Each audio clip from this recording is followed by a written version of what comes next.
மாண்புமிகு முதலமைச்சர் அவர்களுக்கும் எதிர்க்கட்சி தலைவர் அவர்களுக்கும் இன்றைய அவைத்தலைவராக அன்ன போஸ்டில் வெற்றி பெற்றிருக்கும் அண்ணன் ஜேசிடி பிரபாகர் அவர்களுக்கும் துணைத் தலைவர் ரவிக்குமார் அவர்களுக்கும் இந்த அவையிலே வீற்றிருக்கும் அனைத்து சட்டமன்ற உறுப்பினர்களுக்கும் எதிர்க்கட்சி தலைவராக செயல்பட்ட அண்ணன் முன்னாள் முதலமைச்சர்களாக இருந்த அண்ணன் எடப்பாடியார் அவர்களுக்கும் அண்ணன் ஸ்டாலின் அவர்களுக்கும் இந்த அவையிலே நாம் ஒரு மாண்புமிகு ஒரு அவை இது. இந்த தமிழ்நாட்டின் வரலாறை இந்த மாண்புமிகு இந்த வளாகத்திலே மிக சிறந்த முறையிலே ஆட்சி செய்த நம்மளுடைய முன்னாள் முதல்வர்கள் இங்க நம்ம சுத்தி இருக்கின்ற அந்த புகைப்படங்களே அதற்கான சாட்சி.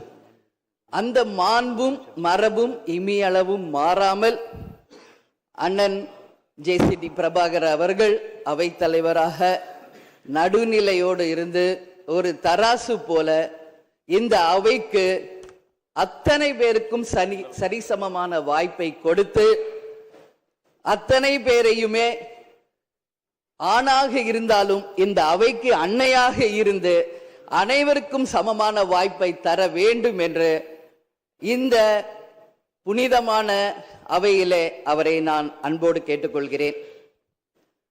அது மட்டுமில்லை, இன்றைய முதல்வர் அன்பு தம்பி விஜய் அவர்களுக்கு திரையுலகில் அண்ணனாக இருந்த கேப்டன் அவர்கள் இதே அவையிலே எதிர்கட்சி தலைவராக செயல்பட்ட பொழுது இங்கே நடக்கின்ற அத்தனை விஷயங்களும் தமிழகம் முழுவதும் தெரிய வேண்டும் என்ற கோரிக்கையை அன்றிலிருந்தே சொன்னார்.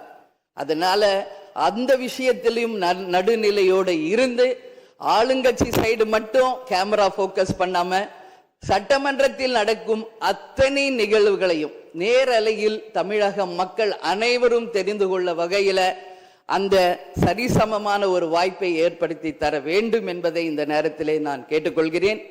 அது மட்டும் கிடையாது, இந்த தமிழ்நாடும் தமிழகமும் என்றும் சிறப்பு மிக்கதாக இருக்க வேண்டும். எனவே என்னுடைய முதல் கோரிக்கை, இனிமேல் தமிழ்நாட்டில் நடக்கும் அத்தனை நிகழ்வுகளிலும் நமது தமிழ் தாய் வாழ்த்துக்கு முதல் இடத்தை கொடுத்து பிறகு மற்ற மொழிகளுக்கு முக்கியத்துவம் தர வேண்டும் என்பதை இந்த நேரத்தில் நான் ஒரு கோரிக்கையாக இந்த அவையில் வைக்க கடமைப்பட்டிருக்கிறேன்.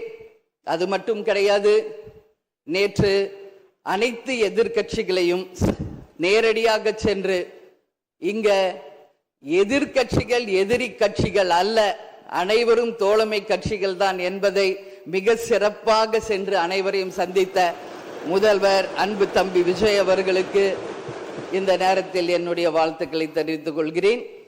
அது மட்டுமில்ல, இந்த அவை தமிழ்நாட்டுக்கும் தமிழக மக்களுக்கும் நீதியையும் நேர்மையும் நிலை நாட்ட வேண்டும் என்பதையும் இந்த நேரத்தில் தெரிவித்துக் கொண்டு, நாளை நடக்க இருக்கும் பெரும்பான்மையில் வெற்றி பெற்று அன்பு தம்பி விஜய் அவர்கள் மிக சிறப்பாக நம் நாட்டிற்கு பணியாற்ற வேண்டும் என்பதை இந்த நேரத்திலே நான் தெரிவித்துக் கொள்கிறேன். எனவே இன்று தேர்ந்தெடுக்கப்பட்ட அண்ணன் ஜேசிடி பிரபாகர் அவர்களுக்கும் துணைத் தலைவர் அவர்களுக்கும் தேசிய முற்போக்கு திராவிட கழகத்தின் சார்பாகவும் இந்த அவையில் எதிர்கட்சி தலைவராக மிக சிறப்பாக தன்னுடைய கருத்தை தைரியமாக எடுத்துரைத்த என் அன்பு கணவர் கேப்டன் அவர்களுடைய ஆசீர்வாதத்துடன் என்னுடைய வாழ்த்துக்களை இந்த நேரத்திலே தெரிவித்துக் கொள்வதில் மிகவும் மகிழ்ச்சி அடைகிறேன். நன்றி, வணக்கம்.